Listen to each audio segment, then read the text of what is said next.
Me llamo Eva y tengo 61 años. Anoche, mi propio hijo me golpeó hasta hacerme sangrar. Todo por un plato de sopa sin sal, mientras yo quedaba tirada en el suelo de la cocina, limpiando mi propia sangre con un trapo viejo. Él se marchó tranquilamente a su cuarto. Cerró la puerta y se durmió como si nada hubiera pasado, como si pegarle a su madre fuera lo más normal del mundo. Esta mañana me levanté con el cuerpo adolorido, los brazos llenos de moretones y un corte en el labio que todavía me duele al hablar. Pero lo que más hiere no es el dolor físico, sino la humillación. Saber que mi hijo, a quien crié con tanto amor y por quien sacrifiqué todo, me ve como a su sirvienta personal. Saber que, en su mente, mi única función en el mundo es servirle y callar. Me levanté a las 5 de la mañana, como cada día. Carlos, mi hijo, ya estaba despierto, sentado a la mesa de la cocina con su impecable traje gris, deslizando el dedo por su teléfono móvil. Ni siquiera me miró al entrar. Solo dijo, sin levantar la vista, el desayuno. Date prisa, tengo una reunión importante. Como si nada hubiese ocurrido la noche anterior. Como si no me hubiera gritado inútil, ni me hubiera dicho que, de no ser su madre, me echaría a la calle. Preparé sus huevos revueltos como le gustan, con 3 cucharadas de queso manchego rallado, 2 rebanadas de pan tostado y café negro sin azúcar. Todo debía quedar perfecto, medido al último detalle, porque si algo fallaba, él explotaba. Y cuando Carlos explotaba, yo pagaba las consecuencias. Mientras desayunaba, la cerradura de la puerta principal sonó. Era Nadia, su esposa, una joven elegante que siempre me saluda con una sonrisa fingida y me trata como si fuera invisible. Entró con un vestido verde claro y tacones altos, besó a Carlos en la mejilla y se sentó a la mesa como si la casa fuera suya. Buenos días. Doña Eva me dijo con esa voz dulce que solo usa cuando él está presente. ¿Cómo se encuentra esta mañana? Yo quise decirle que había despertado con el cuerpo lleno de moretones, que apenas podía moverme. Pero, en lugar de eso, sonreí y respondí, estoy bien, gracias. ¿Va a desayunar algo, Nadia? Pregunté con cautela. Los ojos de Carlos me lanzaron una advertencia. En silencio me decía, una palabra equivocada y esta noche será peor. Luego, con esa sonrisa falsa que solo muestra cuando hay público, añadió, mira mamá, te compré este maquillaje nuevo. Es perfecto para cubrir esos pequeños rasguños de la caída de anoche. Pequeños rasguños. Así llamaba a lo que me había hecho. Como si yo misma me hubiera golpeado contra su puño. Tomé el maquillaje sin decir nada. Era una base costosa, de esas que superan los 50 euros. Seguro lo había pagado con mi dinero de jubilación, porque él controla toda mi cuenta bancaria. Dice que es por mi bien, que a mi edad ya no sé manejar el dinero. La verdad es que no he visto un solo céntimo de mi pensión en 2 años. Nadia lo miraba con ojos brillantes de admiración. Eres tan atento, cariño. Siempre cuidando de tu madre. Si él la supiera, si supiera que su marido perfecto, ese ejecutivo que maneja cuentas millonarias en la oficina, cada noche descarga su frustración golpeándome. Después del desayuno, Carlos se colocó la corbata roja, tomó su maletín, y mientras Nadia retocaba su maquillaje, me susurró al oído, ¿recuerdas lo que hablamos anoche? Si abres la boca, si cuentas algo de lo que pasa aquí, lo lamentarás. Nadie te creerá. Solo eres una vieja loca que vive de la caridad de su hijo. Sus palabras me helaron la sangre. Los vi salir de la casa, tomados de la mano como la pareja perfecta que pretendían ser. Me quedé mirándolos desde la ventana mientras subían al coche nuevo de Carlos, un sedán negro que había costado más de 400.000 euros. Todo pagado con mi dinero. Cuando la casa quedó en silencio, me senté en la cocina y empecé a llorar. No eran lágrimas de tristeza, sino de rabia e impotencia. Sé que tengo que hacer algo, pero no sé cómo. No puedo seguir viviendo así. Prisionera en el mismo hogar que yo misma compré hace 30 años, después de 40 años de trabajo como secretaria ejecutiva en un bufete de abogados. Nunca imaginé que acabaría siendo prisionera en mi propia casa, esclava de mi propio hijo. Todo comenzó hace 3 años. Cuando Carlos se divorció de su primera esposa, una noche apareció en mi puerta con una maleta en la mano, y esa mirada de niño perdido, que siempre derretía mi corazón. Mamá, necesito quedarme aquí un tiempo, hasta que solucione mis problemas financieros, me dijo con voz quebrada. Me aseguró que el divorcio lo había dejado en la ruina, que había perdido la casa y que no tenía dónde vivir. Yo, como la madre ingenua que siempre he sido, abrí la puerta y el corazón. Claro, hijo, esta también es tu casa. No sabía que estaba invitando al mismísimo demonio a vivir conmigo. Los primeros meses fueron normales. Carlos madrugaba, iba a la oficina, regresaba de noche y cenábamos juntos. Incluso, me ayudaba con las compras en el mercado, llevando las bolsas de verduras frescas, jamón serrano y hogazas de pan. Pensé que, al fin, íbamos a tener la relación madre-hijo con la que había soñado toda mi vida. Pero poco a poco las cosas cambiaron. Primero fueron comentarios hirientes. Mamá, esta comida está demasiado salada. Mamá, ¿por qué no limpias mejor el baño? Mamá, tu ropa está tan arrugada que me da vergüenza. Comentarios que dolían, pero que yo justificaba pensando que estaba estresado por el divorcio. Después, empezó a meterse en mis finanzas. Mamá, a tu edad no deberías manejar tanto efectivo. Es peligroso. Déjame ayudarte con las cuentas. Y yo, tonta de mí, le di acceso a mi cuenta bancaria. Es solo para ayudarme, pensé. Es mi hijo, jamás me haría daño. Qué equivocada estaba. En 6 meses, Carlos ya había tomado control total de mi dinero. Mi pensión mensual, de 1.200 euros, iba directamente a su cuenta. A mí me daba 20 euros a la semana para gastos personales, como si fuera una niña recibiendo una paga. Cuando le preguntaba por el resto, me respondía con tono condescendiente. Mamá, estoy invirtiendo tus ahorros para que crezcan.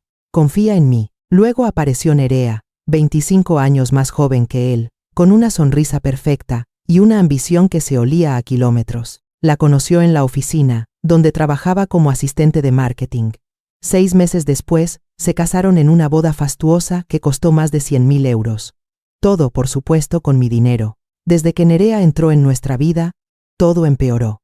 Carlos empezó a tratarme como si fuera la criada de la casa. Mamá, prepara la cena para Nerea y para mí. Algo elegante, que ella está acostumbrada a lo bueno. Mamá, limpia el baño de visitas, que vendrá gente importante. Mamá, lava esta camisa a mano, es demasiado cara para la lavadora. Y yo siempre obedecía. Obedecía porque tenía miedo. Miedo a que se enfadara. Miedo a que cumpliera su amenaza de echarme de mi propia casa. Aunque la escritura estaba a mi nombre, Carlos me convenció de ponerlo también a nombre suyo por seguridad.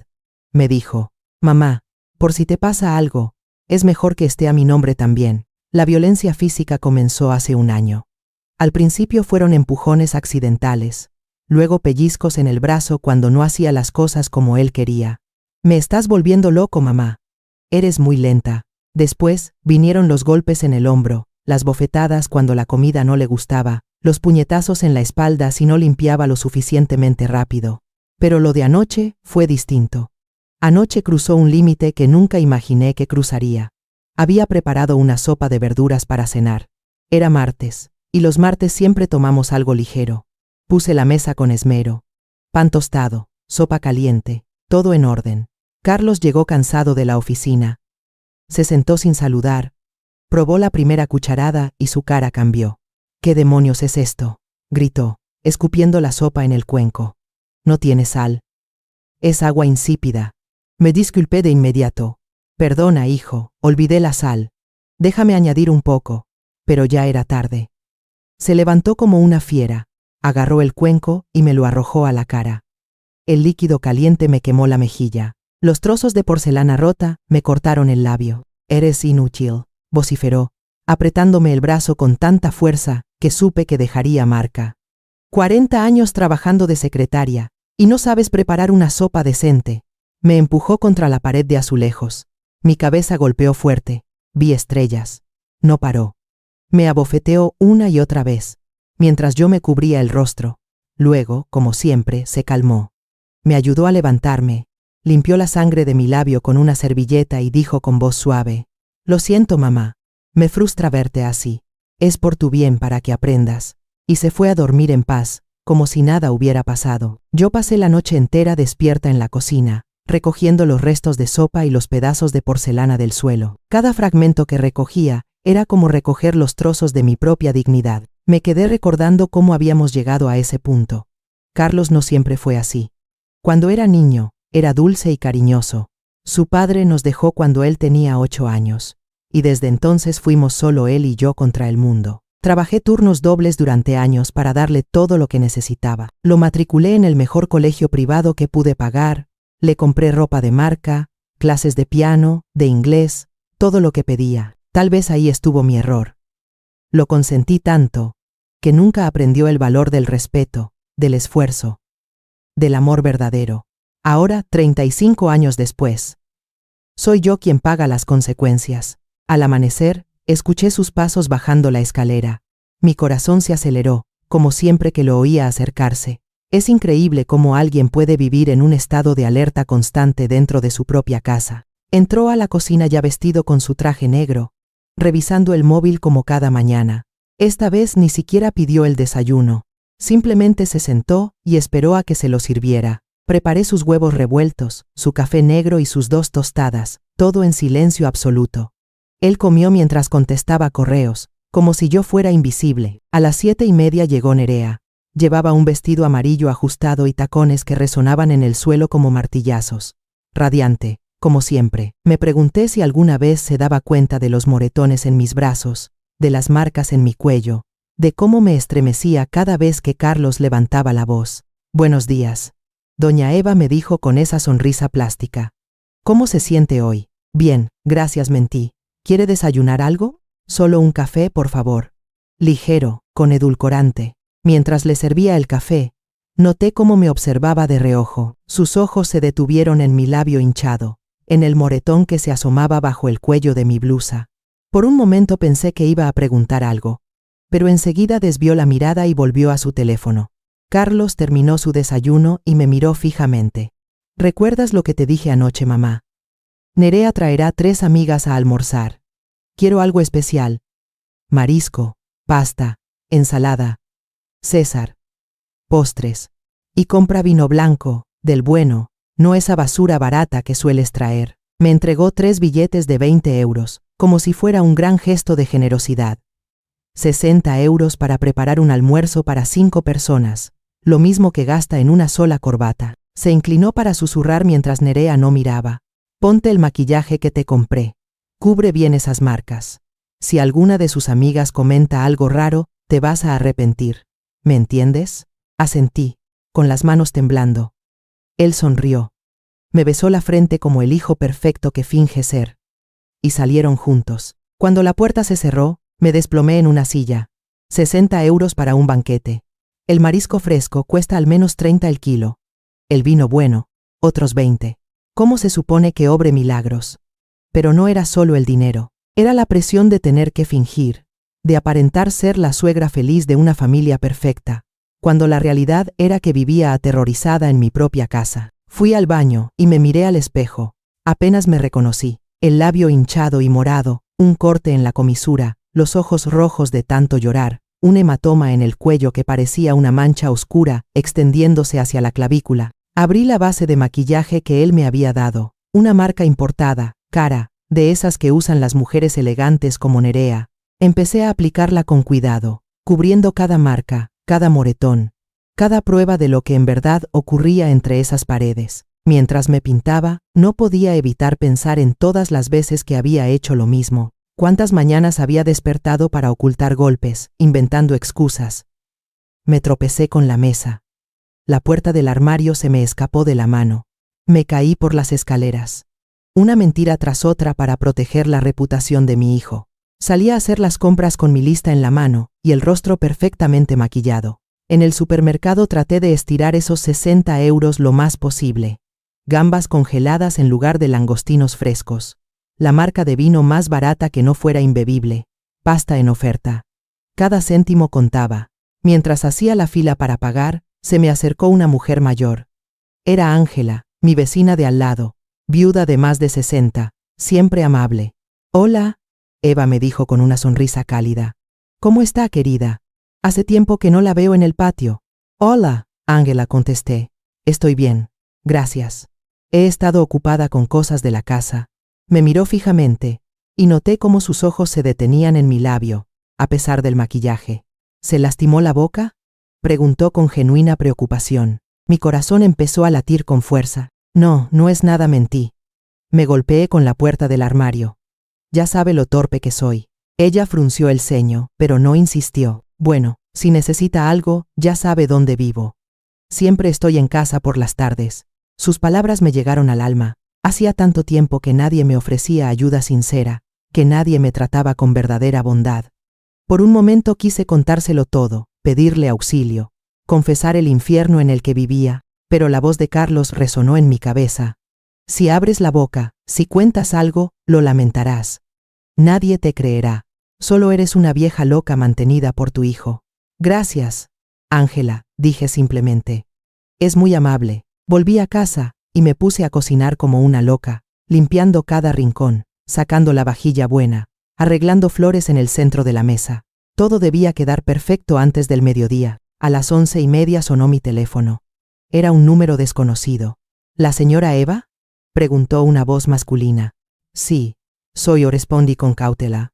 Le habla el contador de la empresa donde trabaja su hijo Carlos. Necesitamos hablar con usted urgentemente sobre ciertas discrepancias en las cuentas. ¿Podría venir esta tarde a la oficina? Sentí que el corazón me daba un vuelco. No entiendo. ¿Qué tienen que ver mis cuentas con la empresa? Preferiría no discutirlo por teléfono. ¿Podría venir a las 3 de la tarde? Es muy importante. Colgué con las manos temblando. ¿Qué habría hecho Carlos? Una inquietud me oprimía el estómago, pero no tuve tiempo de pensar más porque el timbre sonó exactamente al mediodía. Abrí la puerta y allí estaba Nerea con sus 3 amigas, vestidas como si fueran a un desfile de moda. Trajes de diseñadores españoles, bolsos de cuero finísimo, zapatos que costaban más que mi pensión mensual. Doña Eva, permítame presentarle a mis amigas, dijo con esa dulzura calculada. Ella es Verónica.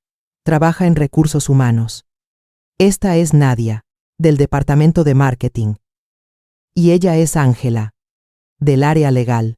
Al escuchar el nombre de Ángela, casi se me detuvo el corazón. No podía ser casualidad. Miré con atención y sí, era ella, mi hermana menor, a quien no veía hacía más de 2 años. Ángela me miró con la misma sorpresa, pero supo fingir al instante. Siempre fue más lista y más astuta que yo. Un placer conocerla, doña Eva dijo en tono formal, como si no me conociera. Su nuera nos ha hablado maravillas de usted. Las invité a pasar al comedor, donde había colocado mi mejor mantel, la vajilla heredada de mi madre, y las copas de cristal, que solo usaba en Nochebuena. Todo lucía elegante, justo como Carlos había exigido. Serví la comida con las manos temblorosas. La pasta de gambas salió mejor de lo esperado pese al presupuesto reducido. La ensalada César se veía fresca. El pan estaba aún caliente. Y hasta conseguí preparar un tiramisú sencillo para el postre. Las mujeres conversaban animadamente sobre el trabajo y sus planes para el fin de semana. Yo iba y venía entre la cocina y el comedor, llenando copas de vino, retirando platos, como la anfitriona perfecta que se supone debía ser. Pero los ojos de Ángela no se apartaban de mí. Reconocía esa mirada. Era la misma que tenía de niñas cuando sabía que yo ocultaba algo. La comida está deliciosa, comentó Verónica. ¿Lo preparó todo usted sola, doña Eva? Sí, respondí con una sonrisa forzada. Cocinar siempre ha sido un placer para mí. Qué suerte tiene Carlos de tener una suegra tan dedicada, añadió Nadia. Hoy en día es difícil encontrar mujeres que se entreguen tanto al hogar. Nerea sonrió orgullosa. Es cierto. Doña Eva siempre cuida de todo. Es como tener una empleada doméstica, pero mejor, porque lo hace con cariño. Sus palabras me atravesaron como cuchillos. Así me veía, no como madre, ni como mujer con derechos, sino como una criada gratuita. Entonces Ángela carraspeó. ¿Y qué hacía antes, doña Eva? ¿Siempre fue ama de casa? Por un instante sentí un poco de orgullo. Trabajé 40 años como secretaria ejecutiva en un prestigioso bufete de abogados, Sullivan y Asociados. Me jubilé hace 3 años. Los ojos de Ángela se iluminaron.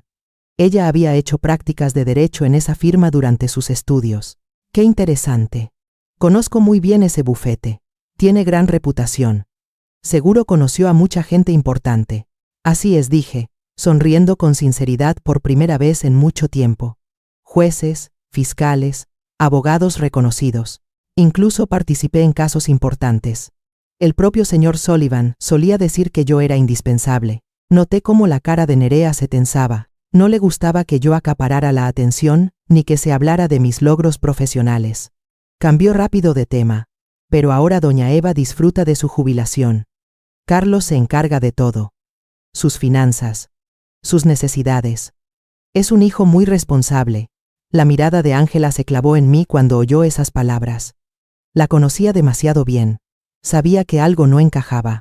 Una mujer que había trabajado 40 años en un bufete importante, no necesitaba que su hijo le manejara el dinero. La comida continuó con charlas banales, pero la tensión crecía. Cuando fui a la cocina a buscar el postre, Ángela me siguió. ¿Necesita ayuda?, preguntó, aunque en realidad buscaba un momento a solas. No, gracias. Todo está bajo control, contesté, evitando su mirada. Eva susurró, usando mi nombre real por primera vez. ¿Estás bien? Te noto distinta. Por un momento, todas mis defensas cayeron. Quise abrazarla, contárselo todo, suplicarle ayuda, pero en ese instante, escuché el ruido de unas llaves en la puerta. Carlos había llegado antes de lo previsto. «Todo está bien», Ángela, dije apresurada, «solo estoy cansada». Él entró al comedor con esa sonrisa impecable que reservaba para las visitas. Saludó a las mujeres con cortesía, besó a Nerea en la mejilla y me lanzó una mirada de aprobación. La comida había salido bien, tal como había ordenado. «¿Cómo están las damas más bellas de la oficina?», dijo con su falsa simpatía. «Espero que mi madre las haya atendido como corresponde». «Excepcionalmente», respondió Verónica. «Su madre es encantadora». Él apoyó una mano en mi hombro, y yo me puse rígida. Sintió mi reacción y apretó un poco más, una advertencia silenciosa. «Es la mejor madre del mundo», dijo, mientras sus dedos se clavaban en mi piel.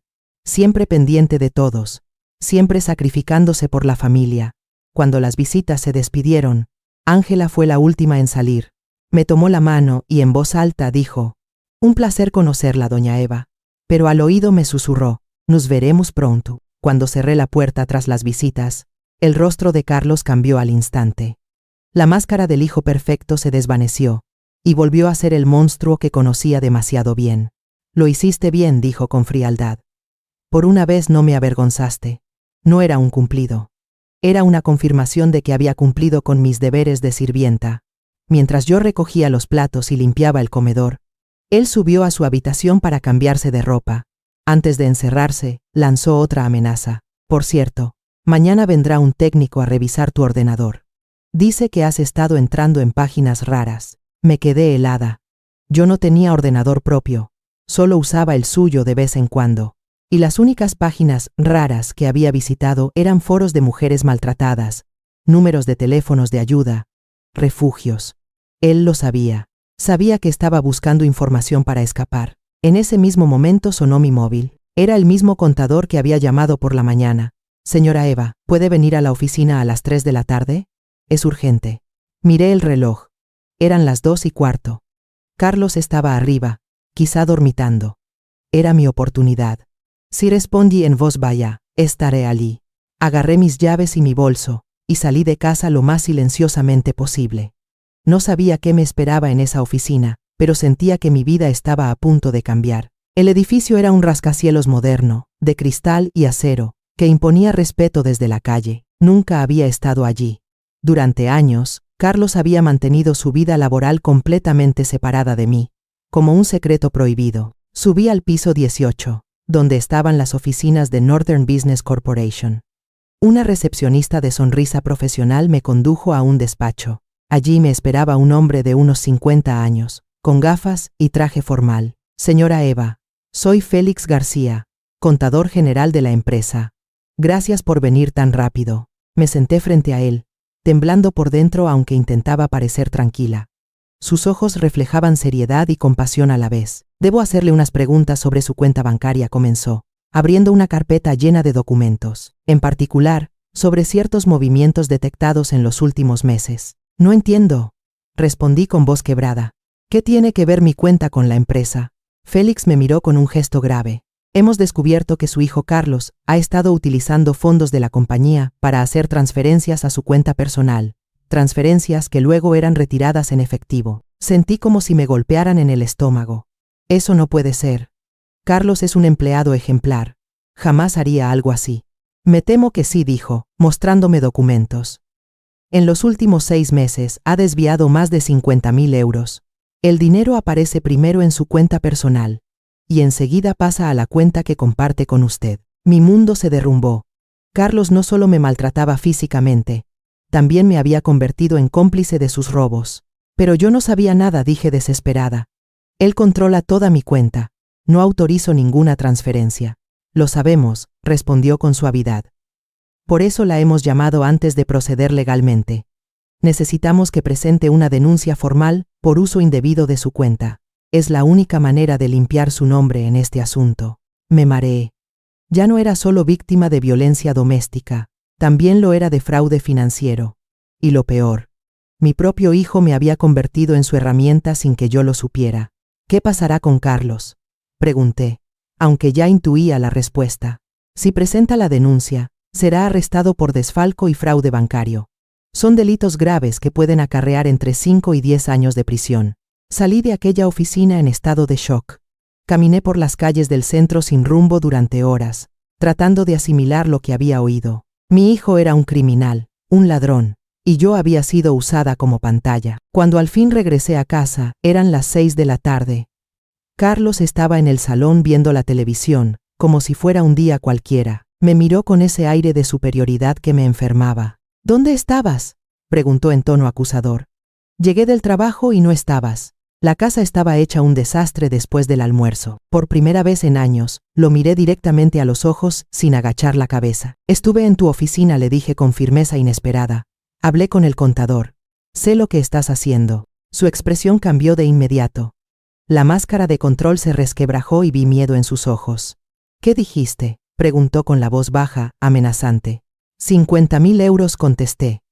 50.000 euros que robaste usando mi cuenta bancaria. Se levantó lentamente del sofá, como un depredador a punto de atacar. No sabes de lo que hablas, mamá. Estás confundida. Pero algo había cambiado dentro de mí esa tarde. Tal vez fue saber que ya no estaba sola, que había personas que conocían la verdad. Escúchame bien, Carlos, dije, con una firmeza que me sorprendió. El contador me creyó. Los documentos hablan por sí solos. Todo está registrado. Él guardó silencio unos segundos, procesando mis palabras. Luego, su rostro se endureció. Si abres la boca, si presentas cualquier denuncia, te destruiré. Esta casa también está a mi nombre. Puedo echarte mañana mismo, y sin mi dinero, morirás sola como un perro. Por primera vez, sus amenazas no me aterrorizaron. Había una fuerza nueva en mí. Ya no te tengo miedo, Carlos. Por primera vez en 3 años, no te tengo miedo. Esa noche, no dormí. Me quedé despierta en la cocina, escuchando cada ruido como si fuera una amenaza.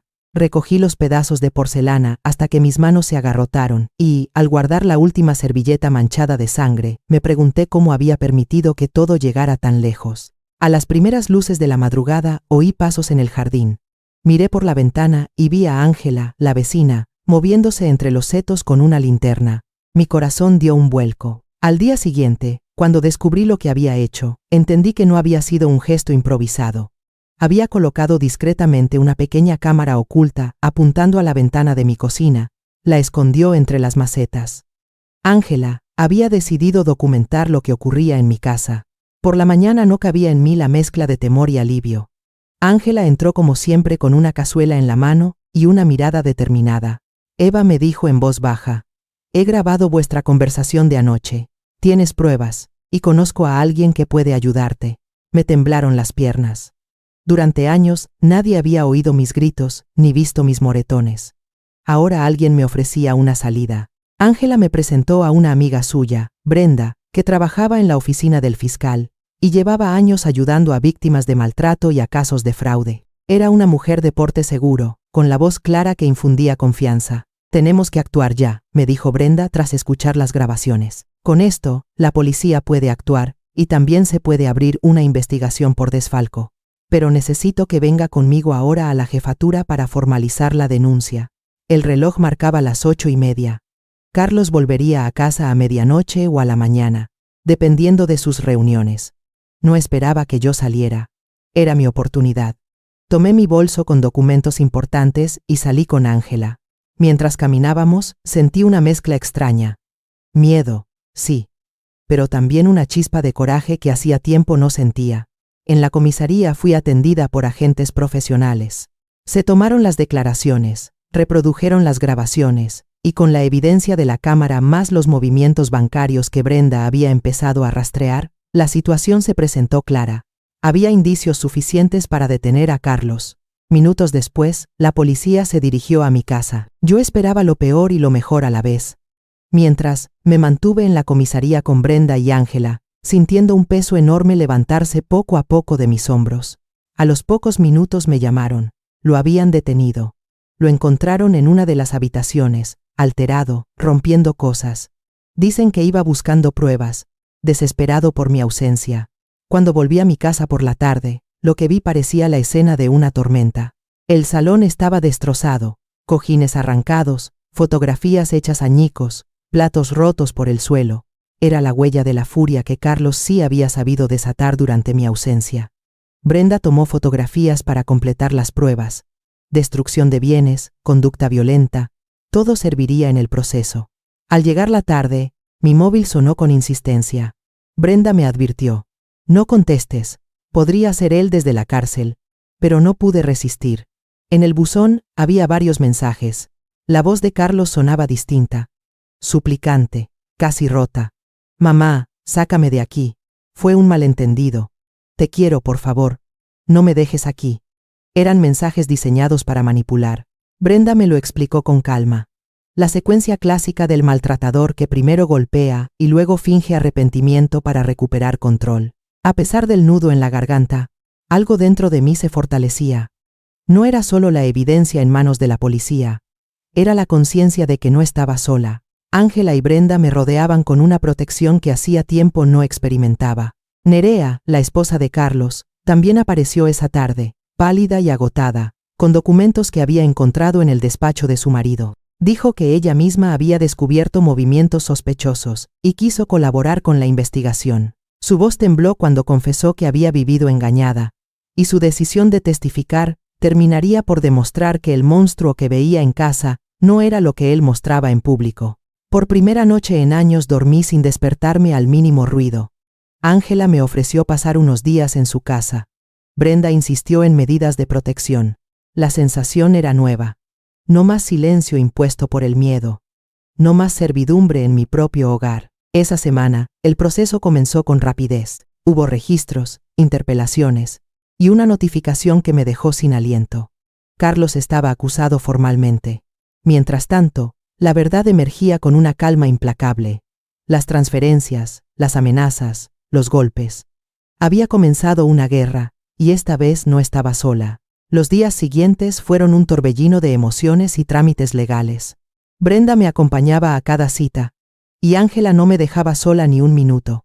Pero aunque físicamente estaba a salvo, psicológicamente seguía siendo prisionera de mi hijo. Saltaba con cada ruido en la calle. Cada coche que se detenía frente a la casa me hacía correr a la ventana. Cada llamada desconocida me provocaba un ataque de ansiedad. Es normal, Eva, me dijo Brenda con serenidad. Has vivido años en estado de alerta, lo que sientes es estrés postraumático. Te llevará tiempo sanar. Lo peor era que Carlos, incluso desde la cárcel, seguía encontrando la manera de manipularme. A través de abogados o contactos, comenzaron a llegarme cartas escritas de su puño y letra. La primera me dejó paralizada. Querida mamá, espero que disfrutes de tu pequeña victoria. Pero esto no ha terminado. Sé cosas de ti que nadie más sabe. Secretos que guardaste durante 40 años trabajando en ese bufete. Documentos que alteraste. Papeles que escondiste. Si no retiras la denuncia, si no te disculpas públicamente, esos documentos terminarán en manos del fiscal. Mis manos temblaban. Recordé de golpe el caso Williams contra el Estado, hace 15 años. El señor Sullivan me había pedido ordenar unos archivos. En realidad, me hizo retirar ciertos memorandos que podían perjudicar a la farmacéutica que defendíamos. Yo lo vi como una tarea administrativa, pero ahora comprendía que técnicamente había alterado pruebas. ¿Es cierto, Eva?, me preguntó Brenda con seriedad cuando le conté todo. ¿Sabías que era ilegal? No respondí entre lágrimas. Solo seguía órdenes. Pensé que era procedimiento normal. Ella suspiró con gravedad. Ignorancia no es excusa ante la ley. Si tu hijo tiene copias, podría usarlas para acusarte de obstrucción a la justicia. Sentí que el suelo se abría bajo mis pies. Apenas había encontrado el valor para denunciarlo. Y ya me tenía atrapada otra vez. Una semana después, llegó la segunda carta, aún más cruel. Veo que no has aprendido. Te crees valiente, pero ahora todos sabrán quién eres en realidad. Tengo fotografías de los documentos con tu letra, con fechas alteradas, páginas faltantes. Si no vienes a verme a la cárcel antes del viernes, sola, sin abogados, con una carta firmada retirando la denuncia, esas fotos aparecerán en todos los periódicos. Y no solo eso, mamá. También tengo grabaciones. ¿Pensaste que eras lista al poner cámaras en la casa? Yo también grabé. Tengo videos tuyos recibiendo dinero en efectivo de clientes, ingresos que nunca declaraste. ¿Quieres pasar 15 años en prisión por evasión fiscal? Depende de ti. Mi cuerpo entero se estremeció. No eran solo amenazas, eran ataques calculados a mi mente. Recordé aquellos sobres de dinero que algunos clientes dejaban como gratitud, o los bonos navideños en efectivo que el señor Sullivan me daba cada año. Nunca los declaré, convencida de que eran regalos personales. ¿Cuánto en total?, preguntó Brenda. Tal vez 1.000 euros en 40 años, respondí con vergüenza. Ella hizo un cálculo rápido. Con intereses y sanciones, podrían reclamar hasta 40.000 euros. Técnicamente es evasión fiscal. Mi hijo había construido una trampa perfecta. Si yo lo denunciaba, me destruiría con esas pruebas. Si callaba, él quedaba libre para seguir abusando. Pero Brenda me miró con determinación. Hay una tercera opción. Podemos adelantarnos a él, confesar tú misma tus errores, voluntariamente, antes de que él los use como chantaje.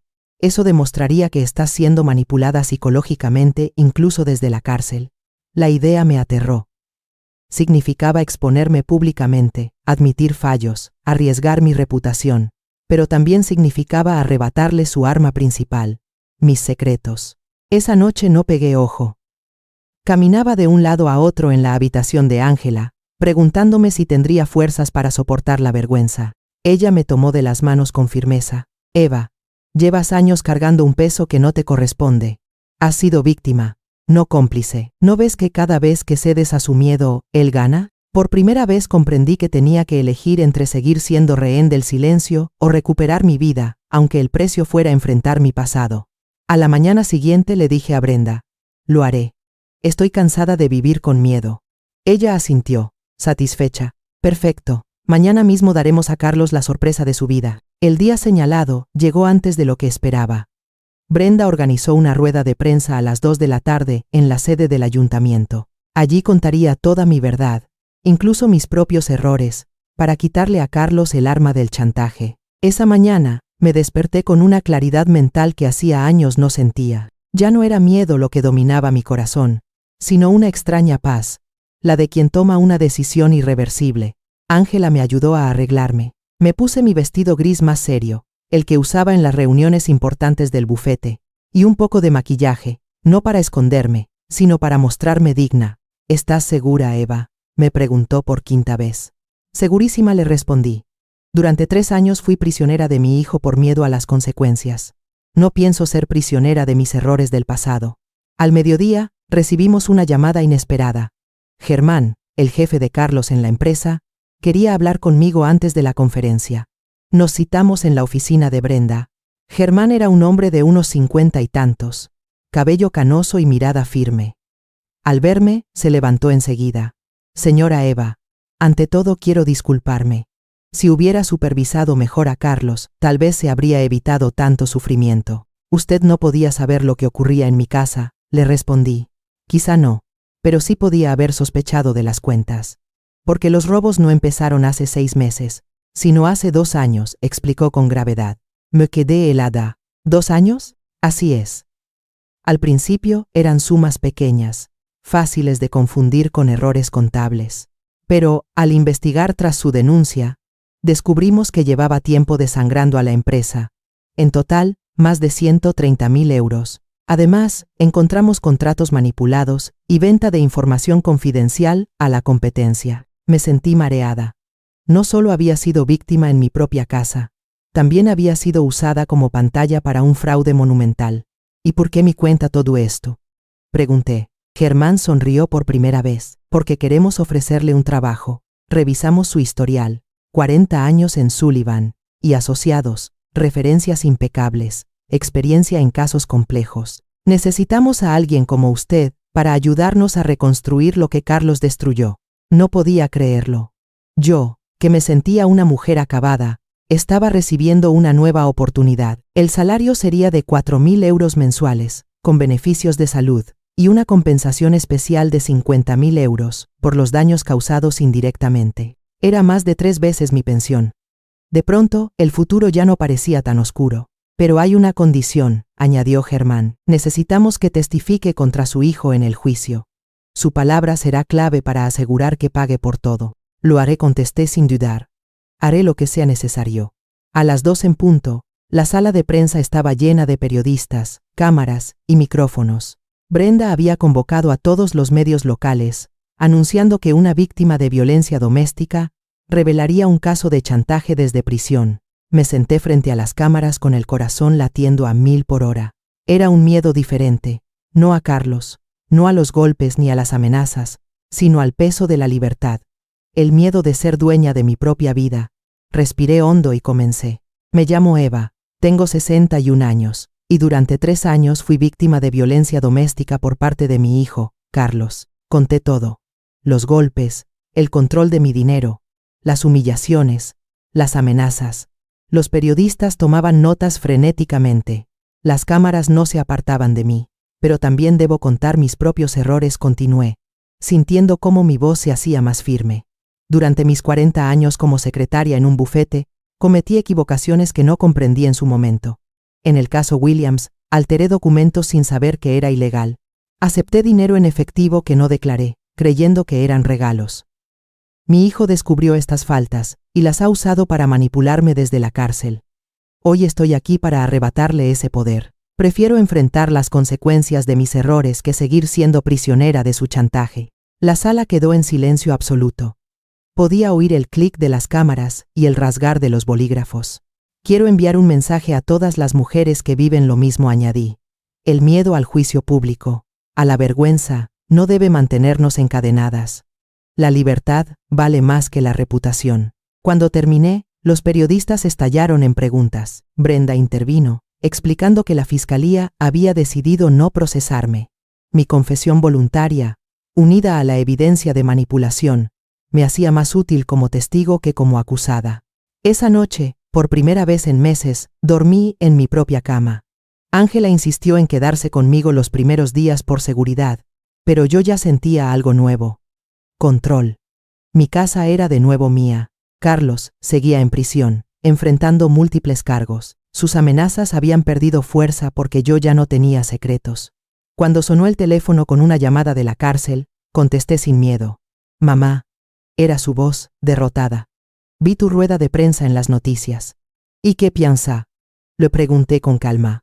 Lo arruinaste todo, dijo, pero no con rabia, sino con tristeza. Arruinaste mi última oportunidad. No, hijo, respondí. Tú mismo la destruiste cuando decidiste convertirme en tu víctima. Colgué el teléfono. Por primera vez, estaba completamente libre. Al día siguiente de la conferencia, la vida pareció empezar de nuevo.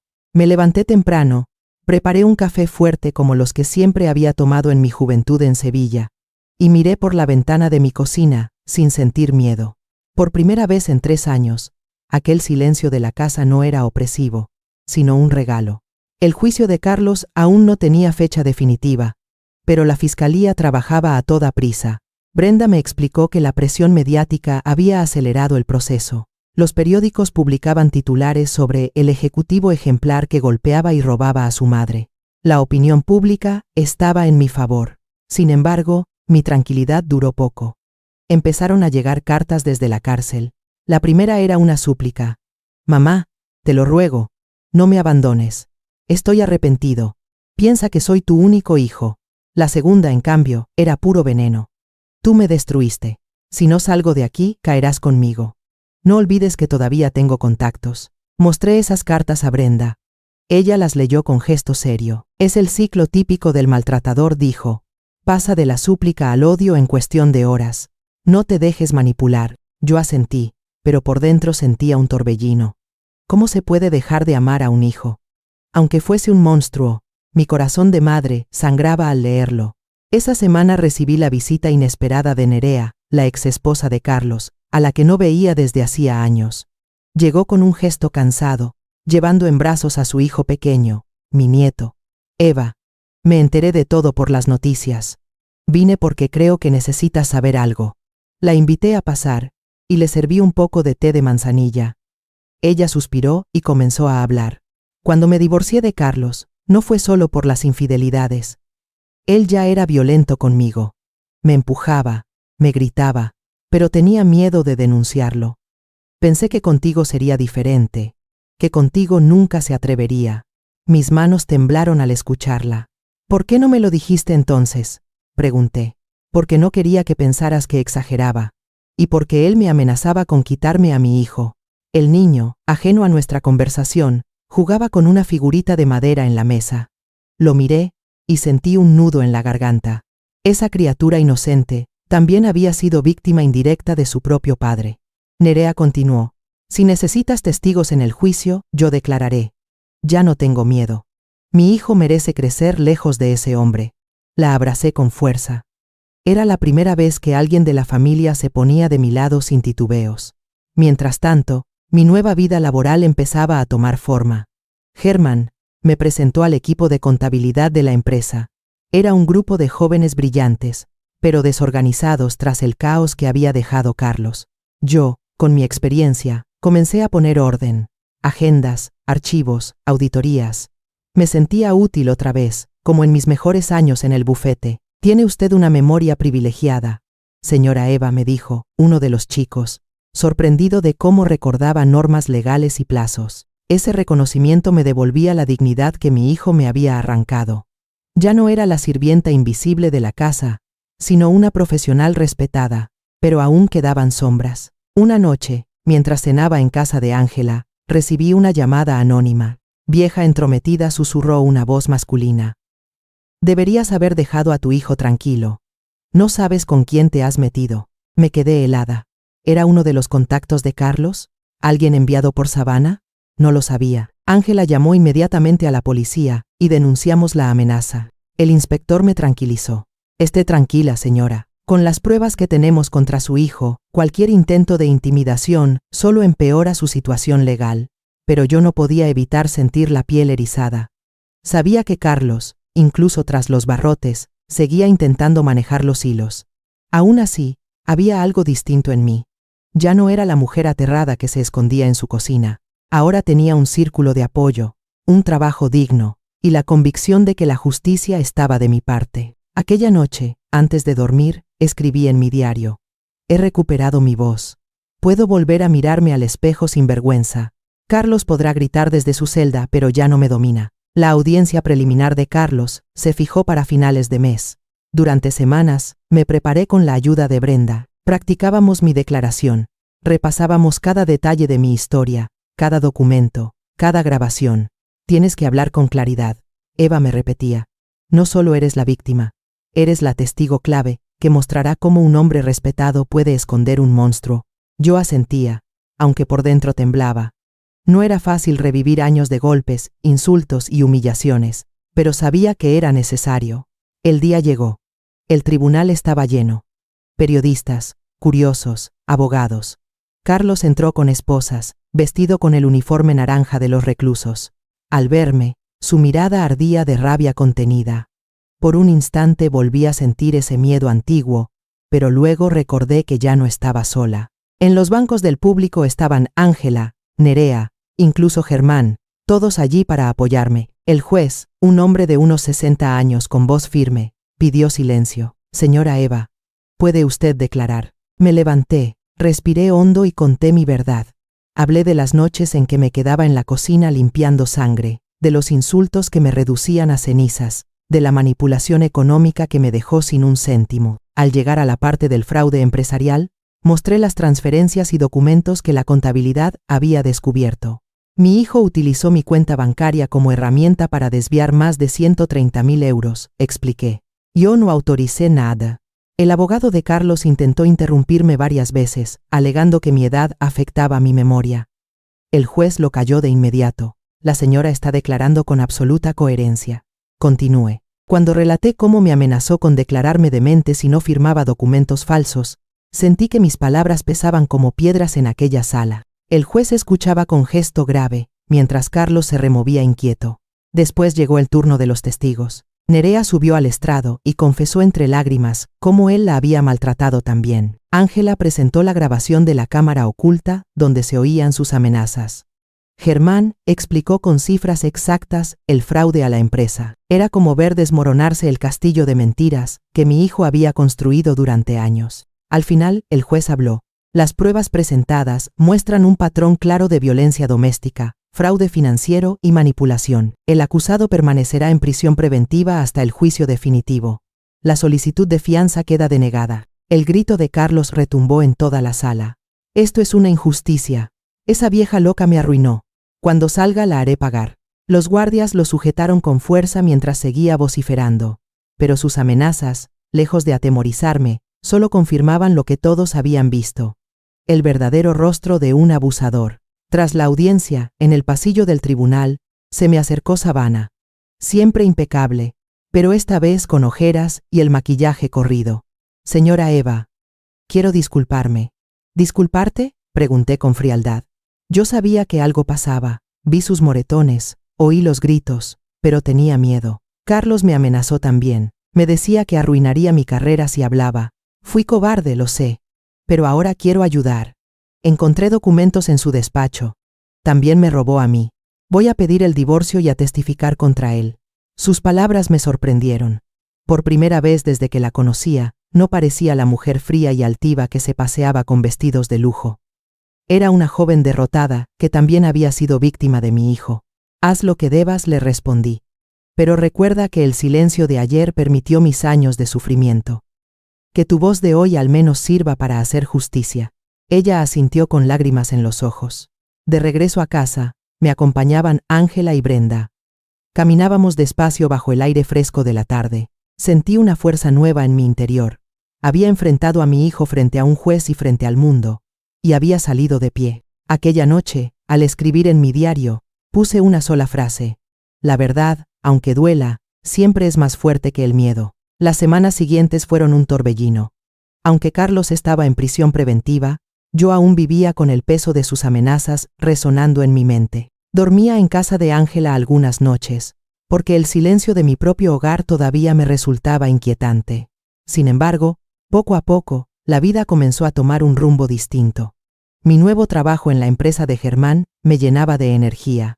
Pasaba horas organizando archivos, revisando contratos, entrenando a jóvenes contables que me miraban con respeto. Cada vez que alguien me decía, «Gracias, señora Eva, nos ha salvado de un error», sentía que recuperaba la dignidad que mi hijo había intentado arrebatarme. Un día, al salir de la oficina, me encontré con Savannah en la acera. Vestía de manera más sencilla, sin las joyas ni los vestidos ostentosos de antes. «He presentado la demanda de divorcio», me dijo, con un tono de cansancio, «y ya hablé con la fiscalía. Testificaré contra Carlos». La miré fijamente.